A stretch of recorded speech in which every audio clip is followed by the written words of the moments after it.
पढ़ते वक्त सब समझ आता है, लेकिन जब टेस्ट देते हैं तो कुछ याद नहीं रहता है। इसका क्या रीज़न है आज मैं बताऊंगा।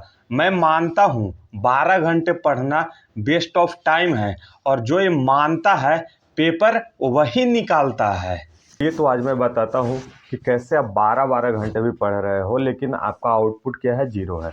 और कैसे कोई बच्चा 5 घंटे 6 घंटे पढ़ के उसके आउटपुट मैक्सिमम है। जैसे कोई बच्चा आपके साथ बैठा, 20 नंबर आ रहे थे, आप 12 घंटे लगातार पढ़ते रह गए, फिर भी आप कल दिन टेस्ट दिए 20 नंबर 21 नंबर ही आए। लेकिन वो बच्चा 5 घंटे 6 घंटे स्मार्ट स्टडी किया, उसके मार्क्स एकदम इंक्रीज कर गए 80 मार्क्स तक। तो वो कैसे क्या किया, तो इसका मैं रीजन्स भी बताऊंगा एंड सॉल्यूशंस भी बताऊंगा। सॉल्यूशंस आपको वीडियो के लास्ट में बताऊंगा, तो आप वीडियो के अंत तक जरूर बने रहें। तो पहला रीजन बताता हूँ, पैसिव स्टडी। पैसिव स्टडी का मतलब होता है सिर्फ पढ़ना।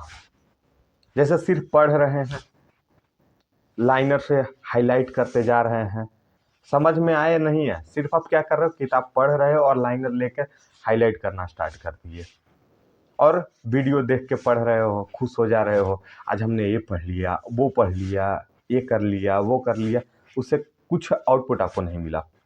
दूसरा रीजन है नो रिकॉल। पढ़ते तो सब हो, लेकिन एग्जाम टाइम में क्या कुछ याद आता है? तो जवाब है नहीं। तीसरा जानते हो क्या रीजन है? Ego study. अगर आपने किसी को सुन लिया अगल में बगल में कि 12 घंटे पढ़ रहा है, 10 घंटे पढ़ रहा है, आप अपने ईगो पे ले लिए कि मैं भी अब पढ़ूंगा 12 घंटे, मैं भी पढ़ूंगा 10 घंटे, पूरा एकदम लिख दिए कि 12 घंटे पढ़ना है, 10 घंटे पढ़ना, लेकिन आउटपुट क्या हुआ है? जीरो। आप क्या हो गए? डिमोटिवेट। एग्जाम जानते हैं, एग्जाम नंबर से आते हैं, आवर से नहीं। आप 10 घंटे दे रहे हो, नंबर ही नहीं आ रहा है, तो क्या फायदा? आप 5 घंटे पढ़ रहे हो, नंबर इंक्रीज हो रहे हैं, तो मैक्सिमम आउटपुट है तो वो आप अपनाओगे ना। तो अब इसको मैं सॉल्यूशंस आपको बताता हूँ। सॉल्यूशन है एक्टिव रिकॉल। एक्टिव रिकॉल का मतलब है, जैसे हमने कुछ पढ़ा, पढ़ने के बाद उसको खुद से सवाल जवाब करना। खुद से सवाल जवाब कीजिए कि हाँ हमने क्या पढ़ा, क्या नहीं पढ़ा। इससे क्या होगा, आपको रिकॉल होना स्टार्ट हो जाएगा कि हाँ तुमने कुछ पढ़ा है। उसके बाद है PYQ स्ट्रेटजी। PYQ स्ट्रेटजी क्या कहता है? किसी चीज़ की भी आप तैयारी करो, चाहे वो बोर्ड एग्जाम हो, NDA हो, JEE हो, आप सबसे पहले क्या करोगे? PYQ को देखोगे। PYQ देखने से क्या फायदा बेनिफिट होता है, फायदा होता है, वो मैं बता रहा हूँ। फायदा ये होता है हमको कि उसको देखा मैंने, चैप्टर सेलेक्ट किए। अब जरूरी थोड़े है कि सारे चैप्टर से सेम नंबर ऑफ क्वेश्चंस आएंगे, सेम टाइप ऑफ क्वेश्चंस आएंगे, नहीं। तो उससे हमें ये फायदा मिला कि PYQ देख लिया, पता चल गया 4 चैप्टर इंपॉर्टेंट है, 2 चैप्टर लीस्ट इंपॉर्टेंट है। अब 4 चैप्टर में भी आपको स्ट्रॉन्ग अपना खोजना है कि मैं किसको ज़्यादा स्ट्रॉन्ग कर सकता हूँ, क्योंकि एग्जाम में उसके अगर क्वेश्चंस गलती हो गए हमसे तो फिर कहानी खत्म हो जाएगी मेरी। आप भी जानते हो, PYQ देखने से आपको सिलेबस की समझ आ जाएगी और आपको आइडिया लग जाएगा क्या हमको पढ़ के जाना है, क्या करना है, क्या नहीं करना है। एग्जाम में जब आप बैठते हो ना, अगर आप सिर्फ पढ़ाई कर रहे हो, कभी टेस्ट दिए नहीं, कभी क्वेश्चंस देखे नहीं, तो जानते हो एग्जाम में जो क्वेश्चंस आएंगे ना वही तुम्हारा टेस्ट कर देंगे। वो बेचारे चिल्ला चिल्ला के क्वेश्चंस को तुम देखो, क्वेश्चन चिल्ला चिल्ला के बोलेगा, भाई तुमने मेरे को कहीं पढ़ा है? आप कहोगे शायद तुमको देखा होगा हमने, लेकिन याद नहीं है। तो वैसा आपको समझ में आएगा तभी जब आप PYQ से स्ट्रेटजी बनाओगे। उसके बाद एक्टिव रिकॉल करोगे, पढ़ने के बाद उसको बार बार अपने से क्वेश्चन पूछना, सवाल जवाब कीजिए, खुद का टीचर खुद बनिए ना। तीसरा है 50:10 का रूल।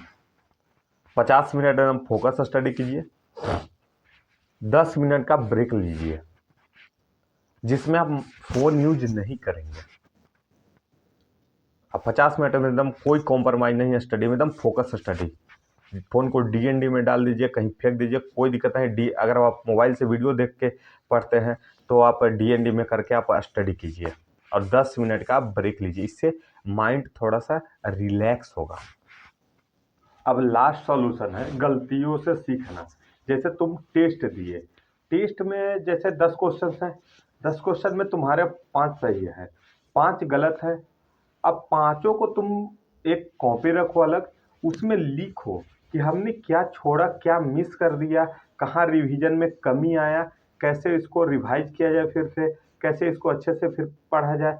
तो अब आपको क्या रहेगा, 5 ही क्वेश्चन को अब जैसे मान के चलिए उस 5 क्वेश्चन को दोबारा सीखना भी है आपको। ये नहीं कि वो गलती कर रहे हैं फिर अगला बार टेस्ट दिए फिर वही क्वेश्चन है तो उसको फिर गलती कर रहे हैं, रिपीटेशन नहीं करना है, गलतियों से आपको सीखना है। ठीक है।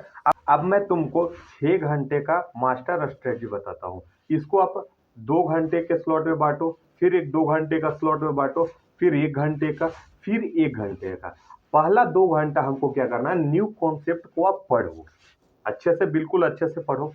अगला 2 घंटा में हमको क्या करना है, पीवाईक्यू देखो एंड प्रैक्टिस करो।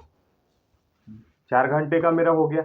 अब बचा 1 घंटा, 1 घंटे का हमको क्या करना है, 1 घंटे में आपको रिवीजन करना है पहले। अब 5 घंटे हो गए मेरे। अब लास्ट का 1 घंटा जो बचा है, उस 1 घंटे में हमको टेस्ट लगाइए, उसको एनालिसिस कीजिए और गलतियों से सीखिए ताकि उसको दोबारा आप गलत नहीं करें। समझ गए आप। देखो अब एक चीज लास्ट में, एक ही चीज बोलूंगा, तुम डम्ब नहीं हो, तुम लेजी नहीं हो, तुम गलत तरीके से पढ़ाई कर रहे हो। अगर आज से चेंज हुआ तो यकीन मानिए रिजल्ट में भी आपका चेंज होगा।